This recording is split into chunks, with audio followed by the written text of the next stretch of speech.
Hi everyone, it's your boy Zach, and this is my review of Gemini Man starring Will Smith, and unfortunately directed by Ang Lee. So when they first started showing the trailers for this movie, I don't know, whatever, 6, 7, 8, 9 months ago, I really liked it. I thought it was going to be a big hit, and then I guess it was not exactly a flop, but I think it debuted at number 3, which is kind of shocking if you grew up in the 1990s and you just remember when, Will Smith was the biggest thing going for like 10 years straight. But, it's been a while since that time, and man alive, I can't believe they got Ang Lee So, like I said, I saw the trailer, and they showed it in front of a bunch of movies. So I saw the trailer a bunch of times, and it looked cool.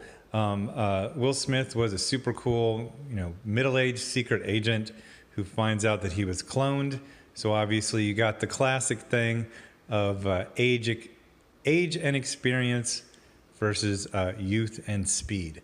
And it really doesn't happen. This is like movie is like a New Year's resolution. I kept almost walking and then I didn't. First of all, the junior, the young Will Smith clone, does not even show up until I believe about 30 to 35 minutes in. What are those first 30 minutes? Not really much of anything. A lot of long shots. Every scene in this movie is like 20 to 30% longer than it needs to be. Like, you get the point, and then we're just still going. I was even thinking, like, this isn't really even a movie plot. This is like, there's some like 1990s syndicated, action show called Really Good Spy.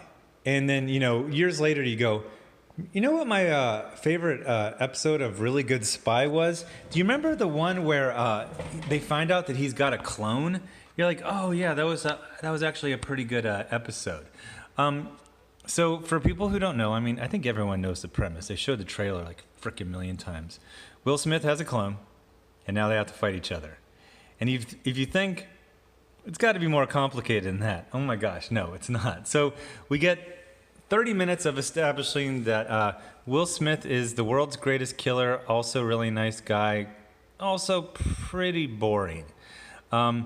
He's got a bunch of people in his life that he is not very convincing about having any kind of bond with. It looks like a guy pretending to be friends with someone that he just met, 2 hours before the scene was shot. Will Smith is likable as, always, but horribly miscast in this story that needed a haunted, and I kept saying, this needs a character, this needs an actor who has bags under his eyes, sharp cheekbones, and wrinkles on his face. It's supposed to be all the real difference between 51-year-old Will Smith and his the 24, 25-year-old clone is like the younger one has a skinnier neck and a different haircut and less fat in his cheeks. Besides that, there's really not that much of a difference. This is when Black Don't Crack really hurts the movie, because you need the older version to be cracked and haunted, and he's just kind of fine when he has, usually they have like, it's the kill that went wrong, but it went right, but he's just like, oh, I'm slipping, I was aiming for the head, I hit the neck, and by the way, it's like an impossible shot, you know what I mean? It's also an unnecessarily, okay, so one of the things that was driving me nuts during this movie is, you have the first scene or couple scenes to kind of establish, like, what is the tone and the physics of the movie?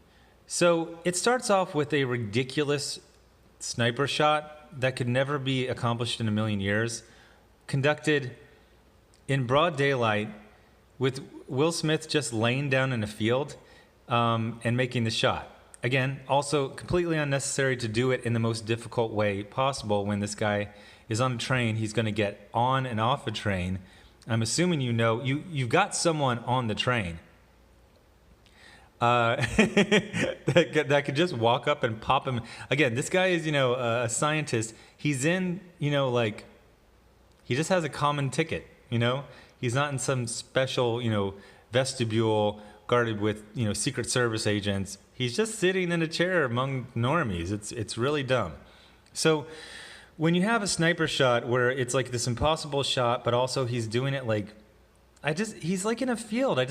What if someone was just out for a stroll? Like, okay, so it kind of goes into the silly movie universe, but then later it's like almost like a Blade movie. Like people are superhumanly fast and strong. Now you might say, well, is it really any different than, I don't know, Ethan Hunt surviving all of these falls? No, you don't understand.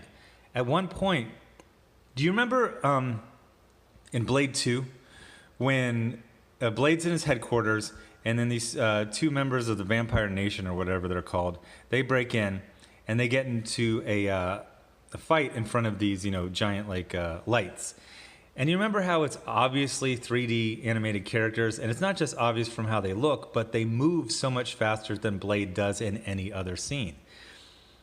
Will Smith's, his main character is shown to be, stronger, faster, but all of a sudden, like he's like some sped up character out of an anime.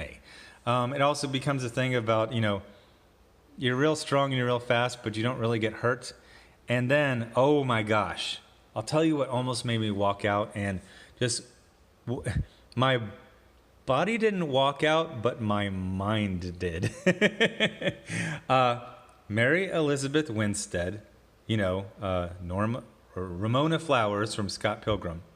Actually, let me show you how much I didn't like this movie. I just looked something up on my phone in the movie. I'm usually very respectful. I was like, I don't care. Actually, no one was around me. I kind of hid it, I wasn't disturbing anyone, but I was like, she looks familiar. Is that woman from Fleabag? No, it's frickin' Ramona Flowers. She's in her mid-30s. She looks like like a corporate lawyer, just like a normie woman who like sips, stuff from Starbucks and lives in Manhattan. So she can fight almost as good as Will Smith, and she can beat up Navy SEALs. Just giant 250-pound muscle guys, she can beat them up. So when that happened, and I mean, this actress, she did like no training. She has no muscle tone. Like I said, she looks like a patent lawyer at a Manhattan firm. It's just going through paperwork all day. Like no muscle tone. She gets in a fight with this like gnarly looking like Navy SEAL type who at the beginning he's like, so then it's implied that she not only she beat him, but she knocked all of his teeth out. There's a point at the end where she has like a M4 or something like that. Then she has some sort of canister of something, I don't know, compressed, I forget what it was. Then she throws it with one hand, the canister, and then shoots the canister that's flying through the air from like 30 feet away. I'm like, why isn't the movie about her? You're trying to make Will Smith superhuman. She is also superhuman. Also, it was completely unbelievable that she can beat up anyone. So at the end, like the whole movie. So one of the other things that really bothered me is it is a sci-fi movie that acts like it's a spy movie, and then it turns into like 3 different sci-fi movies. So it's in a world where superhuman people are born. Will Smith's character, Henry, I think his name is. Superhuman hand-eye coordination, superhuman strength, superhuman speed. One would assume superhuman strength as well.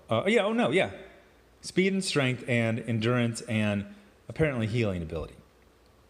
So there's a world where superhumans are existing. And then there's a place where, humans could be cloned in the 1990s. But then you can also edit the genes. And then you can, apparently in the mid-1990s, you could, have one have a conscience and one not have a conscience. And I'm like, these are like 3 different movie plots. You do a regular Jason Bourne movie, except for one of them is superhuman, so obviously he's going to be able to take out more guys. And then you have the cloning and tweaking. If you can tweak and just make them anything you want, then it doesn't matter to Do you see what I'm saying? You could have freaking cloned Ed Asner and just tweaked all of his genes and made him into freaking, Scott Adkins. Like, it's just whatever. Nothing matters. I don't care. I freaking hated this movie. The de-aging is okay, except for when it's terrible. It's mostly okay. 95% of the time, it's good. Probably the worst is at the end. There's like a happy scene where they're at college. Junior's at college, and apparently he's already started classes. And then Henry, the older version, comes up. He's like, "Oh, here's your new identity. Here's your new name, and here's your passport." It's like, how did you get into this really nice Ivy League-looking college? So in the broad daylight, yeah, it doesn't look that good. A couple of good fight scenes.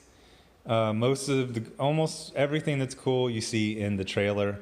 And then like they start doing like light, not really Will Smith jokes, but like light humor.